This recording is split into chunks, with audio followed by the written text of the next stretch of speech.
We've got a 5-day stretch, and now it looks like a 6-day stretch of storms to watch. This multi-day severe storm threat begins in the plains. You can see there what we're looking at today, Thursday, a good chunk of Kansas in the mix. Friday, Kansas, Iowa in the mix. Come Saturday, we still have that level 2 out of 5 threat for a good chunk of Oklahoma into Missouri. And Sunday and Monday, if you were with us just moments ago, we gave you the upgrade from Storm Prediction Center. We now have a level 3 out of 5 threat, and it is early in the game.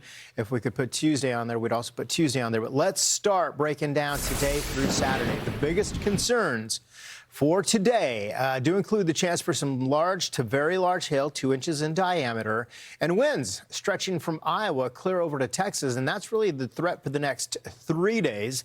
So please stand by and be prepared. Don't get storm fatigue. Stay with us. It's the month where we see the most activity, historically speaking, for severe weather. And here we go. And I know we've been very active this entire season since March. It came in like a lion, went out like a lion. Sometimes it goes out like a lamb. Not this case. Melanie, high pressure continues to pump in the moisture. Dew points are up into the 60s. We've got a dry line that sets up in this area of low pressure, kicking up, starts to build off of Kansas later today. And that's going to fuel some of those storms, especially with the energy coming off of the Rockies here. Yeah, and you also have temperatures that are going to warm into the 80s, near 90 degrees. So that, along with the moisture, helping to fuel that instability. And today, your biggest threat is likely going to be large hail. So you could have hailstones that could be upwards near 2 inches in diameter. And you can really see where the greatest threat is going to set up. And that looks like it's going to be really concentrated across parts of Kansas, where you could pick the biggest hailstones. Yeah, no kidding. It includes Wichita, by the way, all the way over to Kansas City. And that could do some damage to property.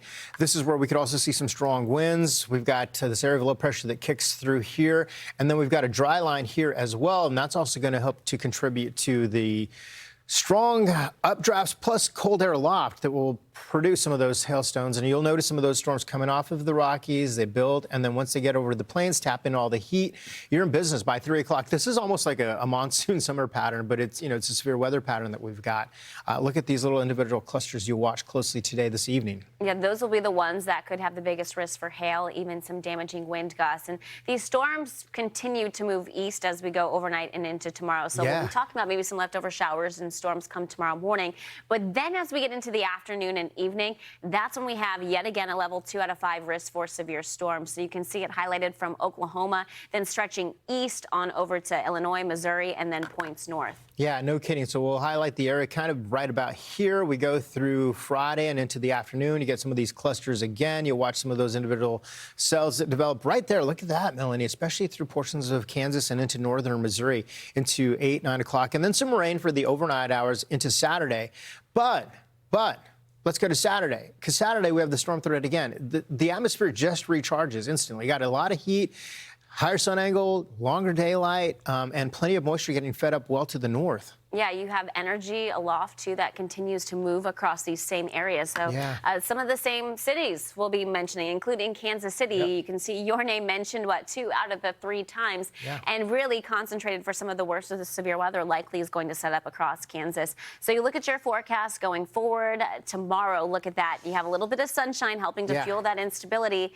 Temperatures driving into the upper 80s. And then yet again into the weekend, we're watching for those thunderstorms. Yeah, not much relief during the overnight hours because that southerly flow keeps pumping up the humidity, so you really don't have a chance to dry out, and that takes you right through the weekend. It's one of the areas we'll watch because we have plenty to watch this week. We'll continue the conversation of severe weather into next week, as the severe weather threat is going to increase for nearly a dozen states across the Central Plains and Midwest, and all threats will be on the table. In fact, the Storm Prediction Center did upgrade their risks for Sunday and Monday to a level 3 out of 5.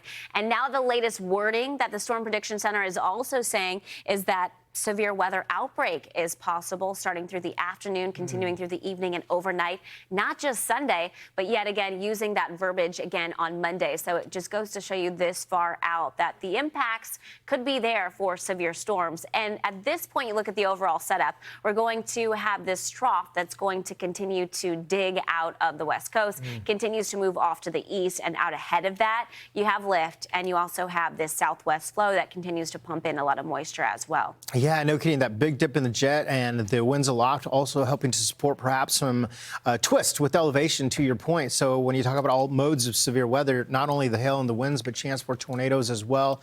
You take a look at Sunday and the front starts to move, extending at least 1,000 miles into Monday and Tuesday. More dry line sets up, more of these rocky or the lows coming off the Rockies that develop will help enhance the southern side of those storms. And then the Northeast will be in on not the level of severe storms, but some stormy conditions, especially for the Northeast. Usually when it gets this far out, it loses some of the energy and we don't have all the dynamics we have in the middle part of the country. But you'll still have some rain. But Sunday, how many of you are traveling? How many of you are coming home, enjoying Sunday services, brunch?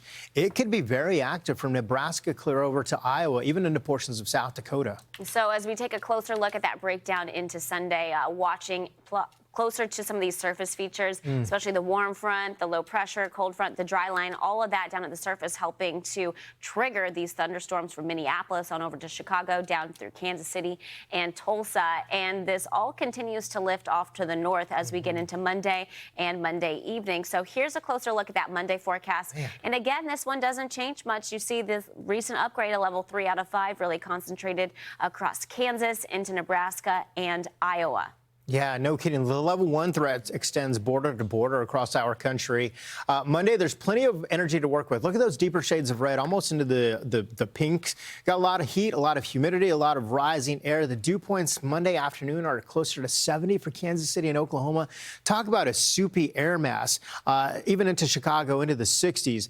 Temperatures are going to warm up. But when you think about this, it's not a sunny kind of day. There's Tuesday's threat. So now we're going Thursday, Friday, Saturday, Sunday, Monday, Tuesday.